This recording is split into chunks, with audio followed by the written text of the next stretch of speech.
보고 있는데요.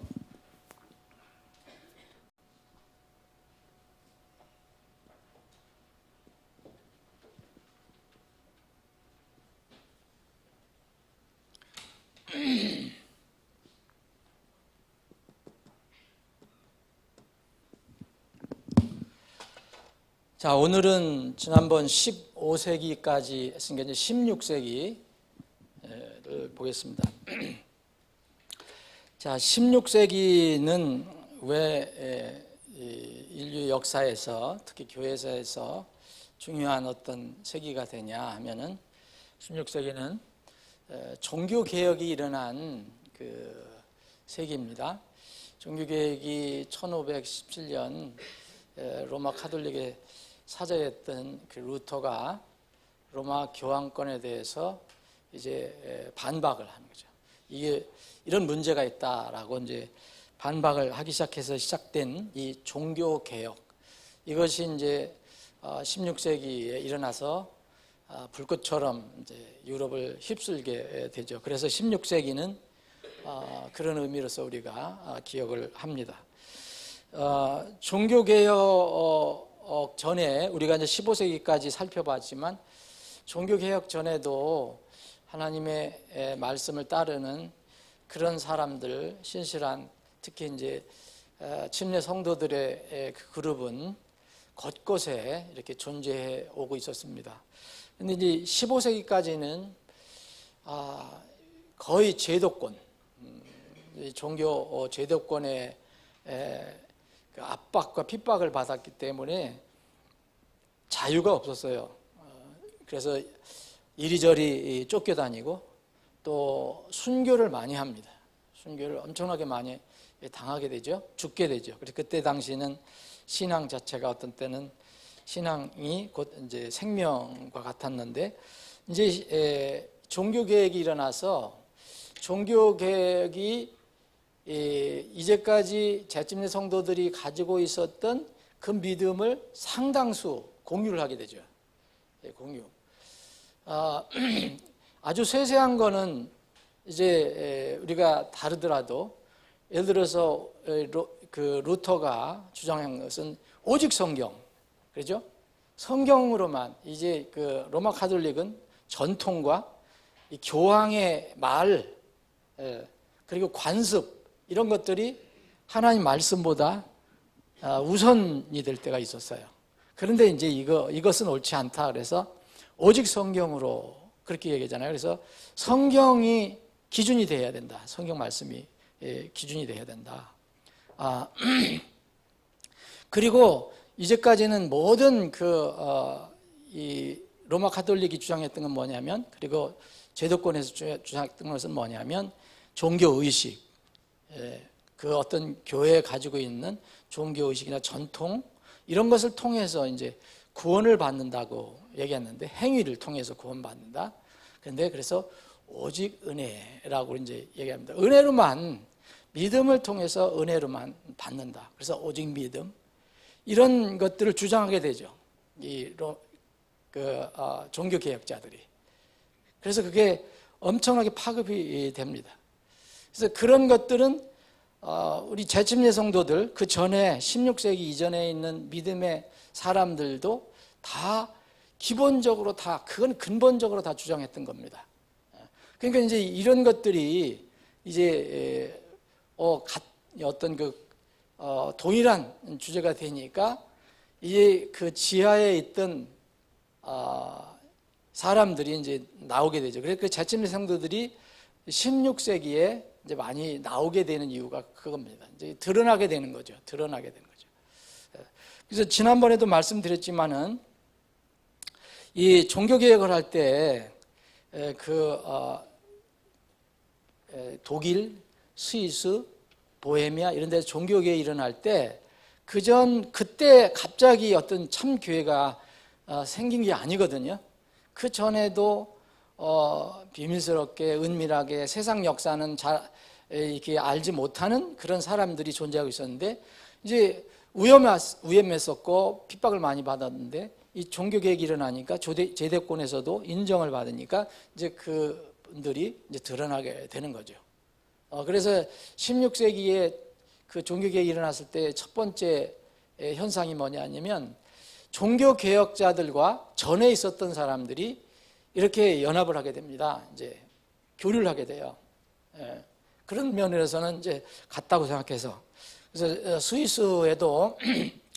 스위스에서도 그런 전에 믿음을 가지고 있던 사람들이 이제 이 종교개혁자들과 연합하는데 얼마 가지를 못합니다. 그게 얼마 가지를 못해요. 얼마 가지를 못하고 다시 분리가 됩니다. 이유는 이겁니다. 자, 기본적으로 뭐 행위를 부정하고 믿음으로, 그래 은혜로, 오직 성경으로 이런 것은 맞는데 이제 더 같이 이제 신앙생활하고 같이 교회생활을 하려고 보니까 구체적인 것들이 많잖아요. 이제 그런 면에서 이제 차이가 다시 드러나게 된 거죠. 대표적인 것이 그겁니다. 교회가 독립성이 되어야 하는 것이 여지까지 그 믿음의 사람들은 전부 그걸 가지고 있었어요. 여러분 성경은 우리가 가지고 있는 성경은 철저하게 교회는 독립이에요. 교회는 어떤 조직에 의해서 막 이렇게 되는 게 아니에요. 지금 그 교단은 전혀 성경적인 그런 그 유전이 아니에요. 교회는 전적으로 독립해야 됩니다. 각 교회에서 구원받은 사람들이 그 지역에서 회중으로 모이는 거예요. 그래서 각 교회의 머리가 오직 예수님이에요. 근데 이제 이 교회 위에 작은 교회들 위에 큰 교회가 생기고 또 큰 교회들 위에 또 조직이 생기고 이건 이제 아무리 작은 교회도 머리가 예수님이거든요. 근데 그 머리 위에 또 다른 조직이 생긴단 말이에요. 이런 것들이 바로 성직자 계급제도 그리고 교단제도가 된 겁니다. 지금 뭐 대부분 지금 남아있는 것들이 전부 그렇습니다. 뭐 그분들은 아니라고 해도 조직이 다 돼 있어요. 그 조직 각 파별로 그 위에 이런 계급들이 다 존재하게 됩니다. 그래서 한 지역 교회를 최종적으로는 최고위 제일 높은 데서 통치를 하게 되죠. 통제를 하게 되죠. 그래서 이거는 아니다. 그런데 종교개혁한 사람들이 가톨릭을 반대해서 나왔지만 그런 것은 버리지 않았습니다.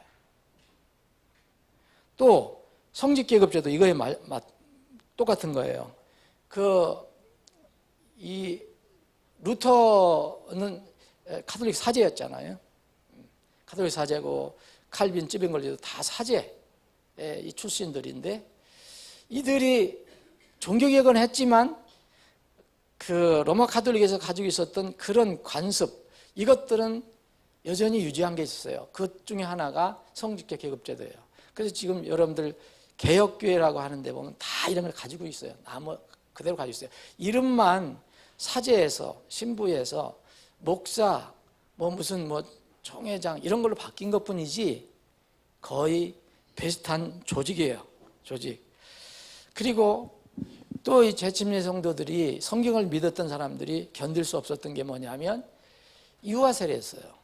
유아세례. 왜 유아세례가 그렇게 참 비성경적인 것이냐면 지금도 여러분 유아세례, 유아영세 이제 천주교에서는 유아영세라는데 유아세례, 유아영세를 받으면 돼요. 그 아이가 하나님의 은총을 받는다라고 가르치고 믿습니다. 그죠? 그래서 얘가 유아세례를 받으면 하나님의 은총을 받았기 때문에 언젠가는 안 믿어도 또 돌아올 것이고 그래서 그것을 하나님을 만나고 하나님의 자녀가 되는 한 방편으로 지금도 삼습니다. 그래서 이거는 이 성경적인 가르침에서 크게 위배되는 것이다. 자, 성경은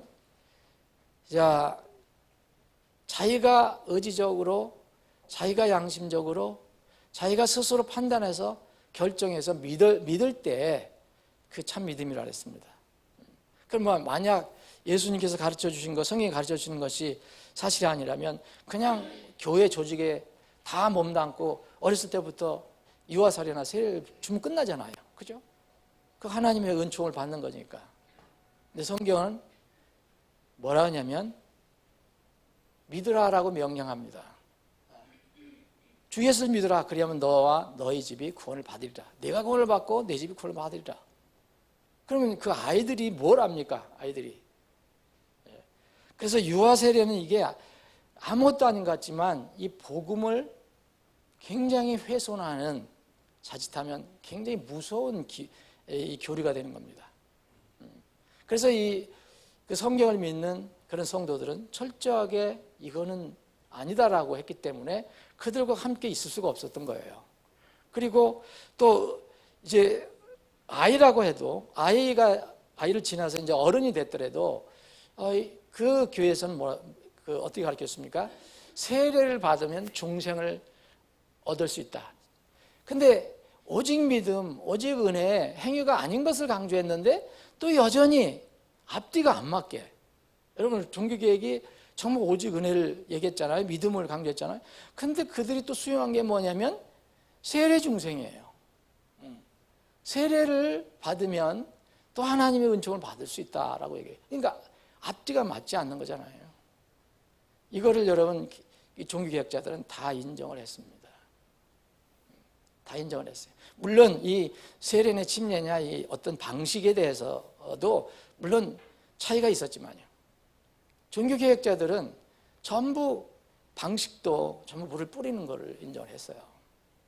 만찬에 관련된 거, 뭐 여러 가지 교회 운영에 관한 거, 여러 가지들이 기존의 성경이 가르쳐준 그런 그것을 붙들고 있었던 사람들과는 차이가 드러나게 돼서 결국은 분리가 되는 겁니다. 그래서 그때부터 여러분 처음에는 종교개혁자들하고 교류를 했어요. 재침례 성도들이. 근데 그때 이후로 종교개혁자들이 이제 그 재침례 성도들을 핍박 또 하기 시작한 거예요.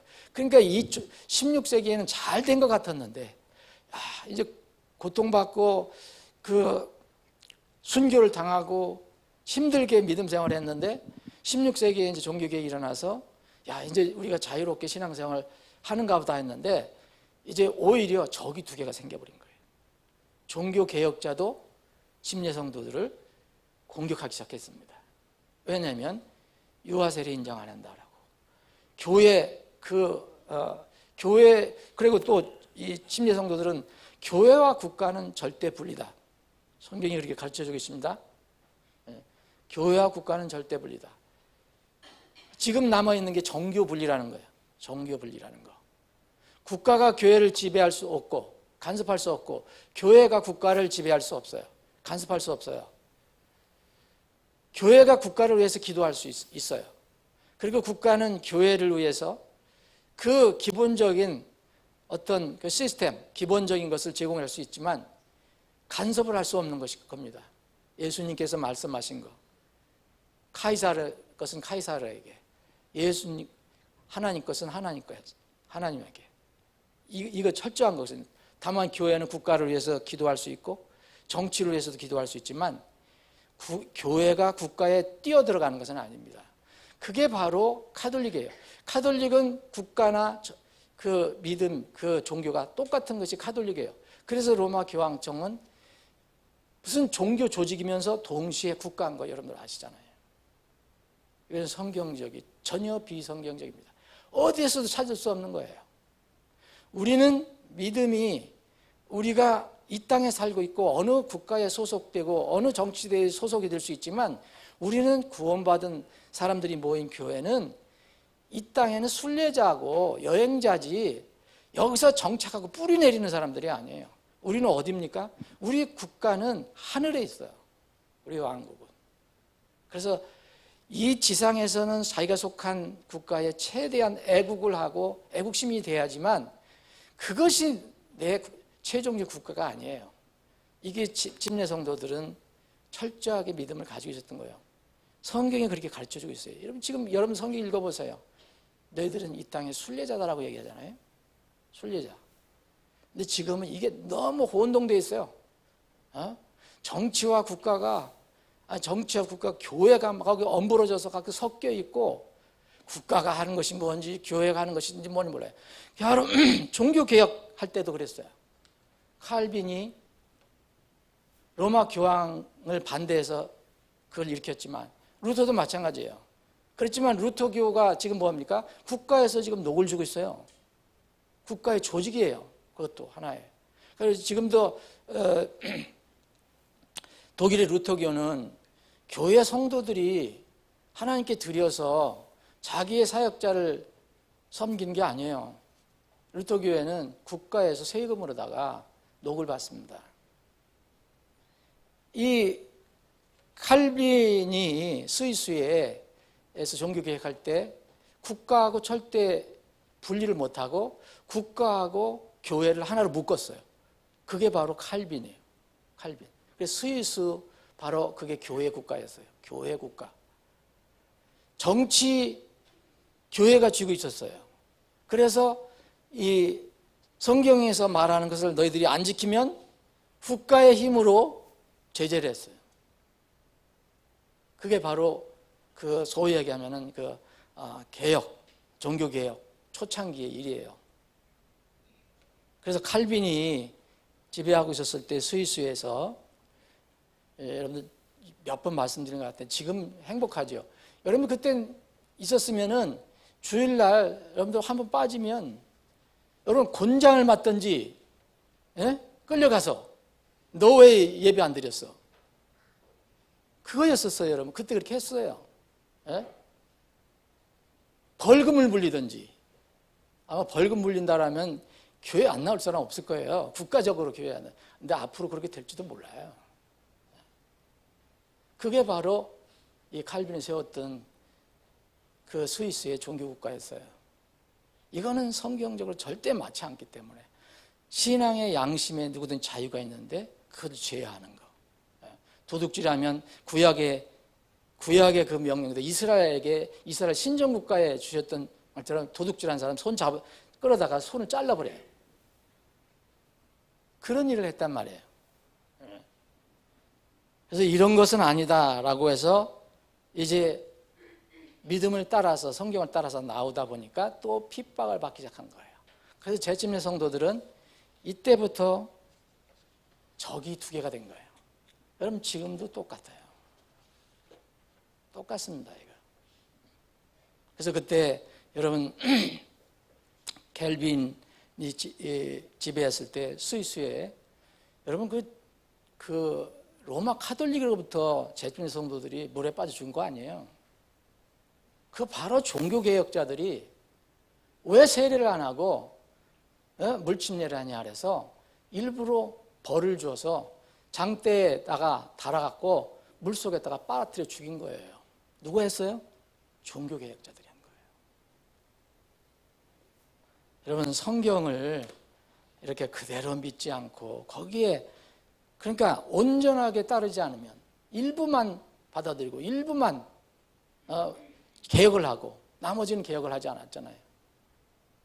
그러면 여전히 그런 악한 일이 생기게 되는 겁니다. 그러니까 종교개혁자들은 카톨릭을 공격하고 카톨릭은 종교개혁자를 공격하고 또 종교개혁자와 또 이 카톨릭 그래서 소위 얘기하면 구교와 신교는 또 연합해서 이 성경신자들을 공격을 하고 성경신자들은 전에는 카톨릭만이었는데 이제는 두 적이 생겨버린 거예요. 그러니까 이런 상황에서 16세기가 이제 넘어오게 됐습니다.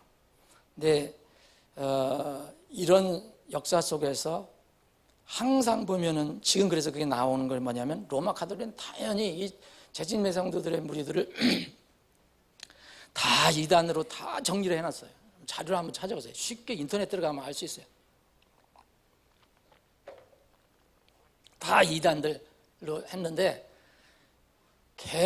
개혁교회도 소위 얘기하면 개신교 쪽에서도 대부분 그렇게 해놨어요. 대부분 그렇게 해놨어요. 양심 있는 사람들은 이 사람들이 이단이냐라고 판단하기는 어렵다는 이 정도로 끝났지. 전부 이단으로 정리했어요. 과격하다. 급진적이다. 여러분 성경을 그대로 믿는 게 과격합니까? 아니 세례를 안 받고 침례를 받아야 한다라고 믿는 것이 과격한 겁니까? 국가와 교회는 분리돼야 된다. 이거 믿는 것이 과격한 겁니까? 근데 그들이 그것이 과격하다라고 얘기를 했어요. 과격한 사람들이 아닙니다. 그것들이 그런 것들이 분리하는, 교회를 분리시키는 분리주의자가 아니죠. 교회를 분열하는 사람들이 아니에요. 그렇게 다 매도가 되어 내려왔어요. 지금도 그 사료에 보면 다 그래요. 지금 뭐 논문이든 뭐든 다 대부분 그렇게 되어 있어요. 침례 성도, 신실한 침례 성도가 아닌 이상에는 전부 그렇게 해놨어요. 근데 이건 결코 놀라운 일이 아니죠, 여러분. 왜 그랬습니까? 이 인류의 역사에 이 주님께서 교회를 세우시고 복음을 전하시고 난 뒤에 1세기서부터 이제 그 기존의 기득권 세력이 있어요. 항상 역사는 기득권 세력이 역사를 이제 정리하는 거예요. 그때 당시는 유대 종교가 기득권이었었죠. 그래서 유대 종교에서는 다 예수님과 그의 제자들을 이단으로 몰아붙인 거죠.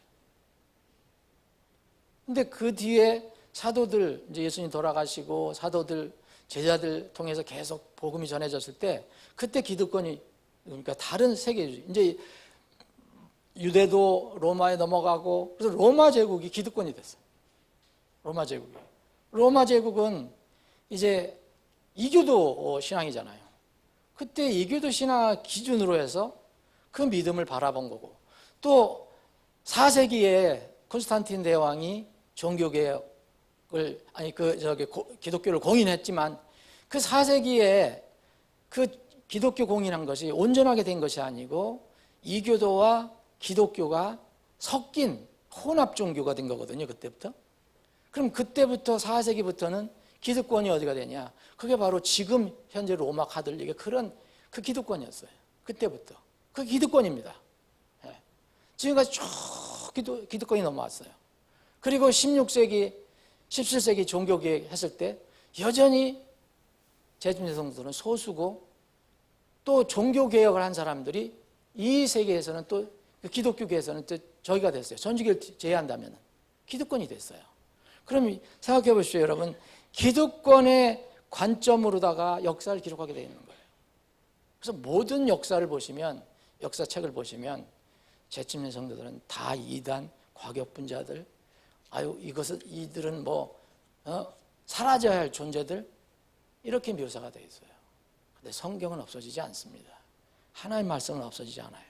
어디서든지 하나님 말씀을 따르는 사람은 소수든 많든 간에 대부분 소수지만 그 사람들은 항상 존재해 왔어요. 우리 이 믿음의 사람들이 세상에 어떤 주류가 아니었다는 사실을 생각하면 그건 놀라운 일이 아닙니다. 왜 지금까지도 그 사람들을 그렇게 매도를 하는지, 그 사람들이 믿는 것이 전부 보면 국가, 교회는 이렇게 섞이면 안 된다, 철저히 분리해야 된다, 이런 것들을 많이 주장했잖아요. 교회는 굉장히 순수성을 유지해야 된다, 세속적이지 말아야 된다, 이런 것들을 계속 주장했는데 이것들이 왜 성경에서 벗어난 겁니까? 여러분, 로마 가톨릭은 이 세상보다 더 타락했잖아요. 왜냐하면 그 물질, 권력을 다 취하고 있었기 때문에. 그러면서도 그걸 하나님의 이름으로 했어요. 도저히 용납할 수 없는 얘기죠. 그런데 역사는 그렇게 흘러왔어요. 그래서 지금 사실 우리가 이제 지금 우리 주위에도 저에게 이단 그 파들이 많잖아요. 사이비 이단들이 정말 많아요. 자꾸 생겨요. 근데 그거를 이제 영어로는 섹트라고 주로 많이 하거든요. 섹트? 섹트는 여러 가지, 여러분들이 이제 성경을 보시면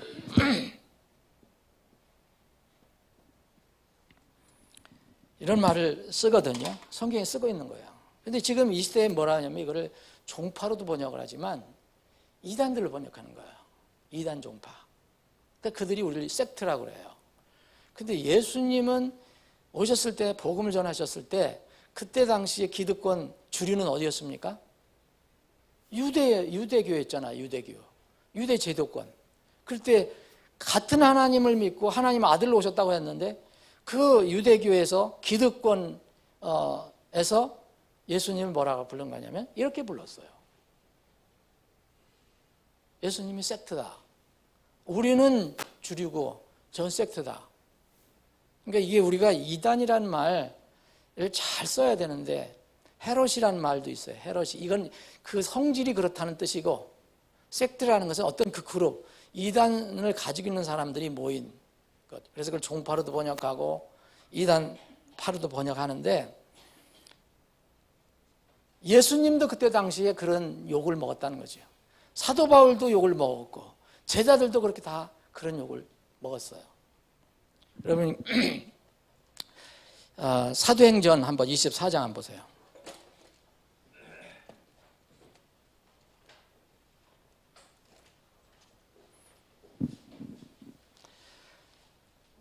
바울 사도가 이제 이 복음 때문에 이제까지 듣지도 못하고 했던 그 복음, 유대인들도 반대하는 이 복음을 전하다 보니까 이제 당국에 끌려간 거 아니에요. 그 당국하고 그때 당시 로마 당국하고 거기에 종교적으로 연결되어 있는 것이 바로 유대 종교였어요. 그래서 그 대제사장 24장 1절 보면 대제사장 아나니아 나오고 장로들 나오고 이 더둘러라 하는 어떤 지금 같은 변호사가 나오고, 근데 총독에게 바울을 고발하잖아요. 지금 같으면 고소를 한 거예요. 검찰에나 뭐에다가 고소를 한 거예요. 그래서 이 총독이 벨릭스였는데, 그 벨릭스 당국 앞에 끌려가서 이제 이 심문을 받는 건데, 이제 여기 이쪽 기득권의 변호자가 와서 이렇게 얘기합니다. 5절에 보면 우리가 보면 이 사람이 누구예요? 바울과 바울의 일행. 바울을 여기서 얘기하지. 바울을. 이 사람은 몹쓸 전염병 같은 자요. 세상 곳곳의 모든 유대인들 가운데서 선동을 일삼는 자며, 그들이 보기에는 선동이지. 그들이 볼 때는 선동이랄 수밖에 없어요. 나사렛 종파의 주모자인데 그랬어요. 자, 이 더들로가 얘기하면 나사렛에서 이 출발이 된 이 예수님이 출신이 어디입니까? 나사렛이니까. 그러니까 예수를 따르는 사람들이다. 그래서 나사렛 종파라 그래서 나사렛 종파. 이 종파라는 게 섹트예요. 이게 지금이다 하면 나사렛 이단이라는 말이에요. 애들이 이렇게 얘기를 했어요. 바울 보고. 자, 24장 14절 그 뒤를 한번 보시면, 그래서 바울 사도가 이렇게 얘기합니다. 바울 사도가 얼마나 이런 말을 많이 들었길래. 자, 우리가 지금 바울의 믿음을 따라가는 거잖아요. 그죠? 사람을 따라가는 게 아니라 하나님께서 구원해 주신, 예수 그리스도를 통해서 구원해 주신 예수님께서 다메섹 도상에서 건져 주시고 그를 복음의 사역자로 세워줬잖아요. 그 바울, 그 인간 바울을 따라가는 게 아니라 예수님을 또 받은 그 믿음을 우리가 따라가는 건데, 그 바울이 이렇게 얘기합니다. 14절에 그러나 내가 이것을 가깝게 고백하오니, 벨릭스에게 얘기하는 거죠.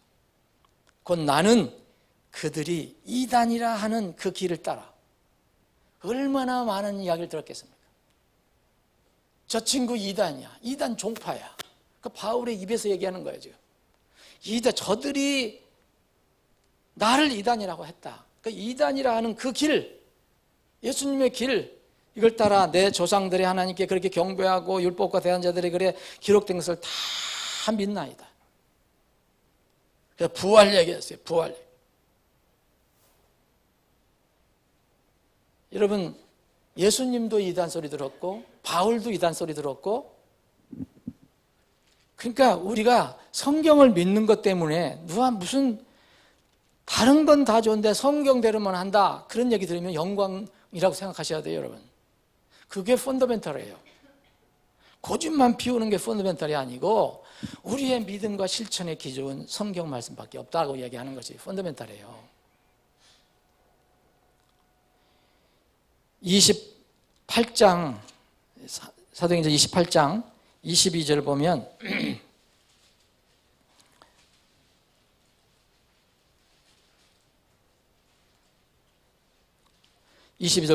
그러나 우리는 너로부터 내가 생각하는 말을 듣고자 하노니 이는 이 종파로 말하건대 그것이 어디에서나 비방을 받는 줄 우리가 알기 때문이라. 이 섹트, 우리가 예수님을 따르는 이 믿음을 가지고 있는 사람들, 이 섹트를 여러분 종파라고 번역했지만 이단으로 해도 그렇게 어긋나지는 않는 거예요. 바울사도 예수님 전혀 이런 거에 대해서 관여치 않았어요. 개의치 않았어요. 근데 우리는 그렇지 않습니까? 뭐 하나 성경대로 그냥 따라가려면 저 사람 좀 이단 같아. 기존에 교회에서 하는 거 우리가 이렇게 하는 거와 달리해. 저 교회는 이상하게 긴 치마만 입고 다녀. 내가 긴 치마를 입으라고 여러분들에게 늘 강조한 거 아니잖아요. 성경에 있는 거니까 우리가 가르쳐 준 거고. 그렇죠? 여러 가지 우리가 하나님께 드리는 어떤 예배, 순서도 이상해. 저 교회는 주기도문도 안 하고 사도신경도 안 하고 목사가 축도도 안 해. 복도 못 받는가 봐. 그 이단인가 봐. 여러분, 이단이라는 기준은 정말 하나님 말씀을 근거로 판단해야 돼요. 자칫하면 우리도 죄를 질 수 있어요. 정말 성경 말씀을 잘 따르려고 하는 사람들을 흔히 매도할 수가 있거든. 여러분들, 여기까지 근본적인 성경신앙을 가지고 이렇게 내려올 때 주위에 있는 사람들로부터 좀 이상하다라고 얘기를 들은 적 없습니까? 좀 유별나다. 뭐가 유별난 겁니까? 그냥 우리는 말씀을 따라가는 것이지 유별나다라고 얘기하는 것은 뭐냐면 이 교회나 이 정치나 국가가 다 하나가 돼갖고서 섞여갖고서 이게 뭔지 저건 뭔지 이것도 좋고 저것도 좋고 교회에 있으나 세상에 나가나 똑같은 거 그걸 원하잖아요. 세상 사람들은. 그렇죠? 그리고 웬만하면 다수가 하는 거 다 교회에서 세례한다니까 세례하고 다 계급 만들어니까 그것대로 하고 다 목사는 제사장처럼 가운 입으라니까 가운 입고 그렇게 하면 얼마나 좋을까. 근데 결국은 우리는 마지막에 주님 앞에 설 때 판단받는 것은 그런 전통과 기준과 역사가 아니에요. 우리는 그대로 그냥 말씀뿐이에요. 말씀에 의해서 우리는 판단을 받고 평가를 받는 겁니다. 그래서 여러분들 이 성경을 이 역사를 공부하면서 우리가 믿음이 정말 어떤 믿음인가, 어디에서 이게 발원된 것인가, 여러분들이 여러분 믿음이 확실히 말씀에 있고 예수님이 세우신 그 교회에 근거가 있다, 그런 성도들이 있다 생각하면은 두려워할 필요 없습니다. 타협할 필요는 물론 없고요. 그래서 이 소위 얘기하면 재침례 성도들이 이제 제세례파, 세례파, 제세례파라는 이름으로 이제 기록되게 되었는데 마지막으로 이제 말씀 마무리하면서 여러분 역사를 공부해 보면요, 지금 침례 성도 베프티스타 그러면 다른 거 개념보다도 침례를 받는 그 형식 그걸 거의 떠올려요. 세례 물 뿌리는 게 아니고 물 속에 들어갔다 나오는 그런 방식을 취하는 사람들 침례 성도라 베프티스트라고 생각하는 거예요. 그래서 여러분 지금 우리 같이 베프티스트라는 이름을 달지 않고 있는 사람들도 이 침례하는 사람들이 꽤 있어요. 그런 교회도 있어요. 미국 같아서는 바이블 베프티스트 바이블 장로교회라는 게 있어요. 성경 장로교회. 그들은 침례가 성경에 맞기 때문에 자기들은 소수지만 침례를 해요. 장로교 이름 달고. 여기 한국에도 그리스도의 교회 같은 데는 침례를 해요. 어떤 모두 방식 그걸 따르는 사람도 있어요. 그런 것 때문에 그들이 다 베프티스트는 아니에요. 역사적으로 보면은요, 16세기에 이 종교개혁이 일어났을 때 독일의 그 농민들이 너무 억압을 받았기 때문에 그 봉건제도에서 이 복음이 전해지니까 이제 그들이 눈이 깨어져 갖고 이제 이렇게 우리가 맨날 노예로 살면 안 되겠다. 그래서 이 소위 하면 운동이 일어나는데 그때 농민 혁명, 자유혁명 사건이 일어났어요. 독일에서. 그때 주도했던 사람이 토마스 뮌제라는 사람인데 이 토마스 뮌제는 독립국가를 세우려고 독일 정부에 대항을 해서 무기를 들고 나왔어요. 근데 이거를 전부 다른 데서 보면 전부 이걸 베프티스트로 정리를 하는 거예요. 물론 그 사람 이렇게 배티스트 신앙의 어느 것을 가지고 있었어요. 분명히 침례하고 우리가 믿는 것들 어느 것 가지고 있었지만 침례 성도들은 여지까지 무기를 들고 국가에 대항한 적이 없어요. 예수님이 그렇게 하셨는가 한번 잘 생각해 보세요. 그래서 이 토마스 면죄를 지금도 이 배티스트로 분류하는 데가 있는데 이거는 오류입니다. 여러분, 침례 어떤 믿는 것 그걸 가지고 있다고 해서 다 침례 성도가 아닙니다. 또 독립국가를 또 세우려고 했었던 또 다른 사람이 있었어요. 뮌스터 왕국 세우려고 했던 젠 마티스와 레이돈 같은 사람들 다 일반 또교에서는 공격을 하려고 이걸 재세례파라로 다 기록을 해놨어요. 다시 말씀드리면 그들도 침례를 하고 우리와 믿는 거 비슷한 게 있었지만 결정적인 것이 차이인 게 뭐냐면 국가와 교회의 분리다. 신앙 양심의 자유를 부정했다는 거. 이런 것들은 침례 성도가 아니라고 볼 수 있습니다. 그래서 이런 것들 여러분 잘 보셔야 돼요. 침례 성도라는 것은 로마서 6장에 바울 사도를 통해서 우리가 알려준 거예요. 계시해 준 거예요. 그리스도와 함께 죽고 그리스도와 함께 살아난 사람들. 그리스도가 어떻게 했는가 여러분들 아시면 되잖아요. 그리스도는 총칼 가지고 상대방을 그렇게 무력으로 진압한 그런 사람들이 아닙니다. 우리는 영적 싸움은 싸우지만 무력은 사용하지 않습니다. 자, 이제 다음에는 그러면은 이제 구체적으로 실제적으로 역사 속에서 어떤 그런 그 교회들이 존재해 왔는가를 한번 살펴보겠습니다. 아버지 하나님, 오늘도 저희들에게 믿음을 주셔서 하나님 집에 모여 주님을 예배할 수 있는 그런 기회를 갖게 해주셔서 감사합니다. 이 시간 이후로 진행된 모든 절차를 주님의 손에 의탁합니다. 주님, 우리의 믿음을 날마다 점검하고 이 믿음이 하나님의 거룩한 말씀 위에 기초하고 있는 것인가를 늘 살필 수 있는 그런 믿음을 주시옵소서. 모든 것을 주님께 의탁하고 감사드리며 거룩하신 예수님의 이름으로 기도합니다. 아멘.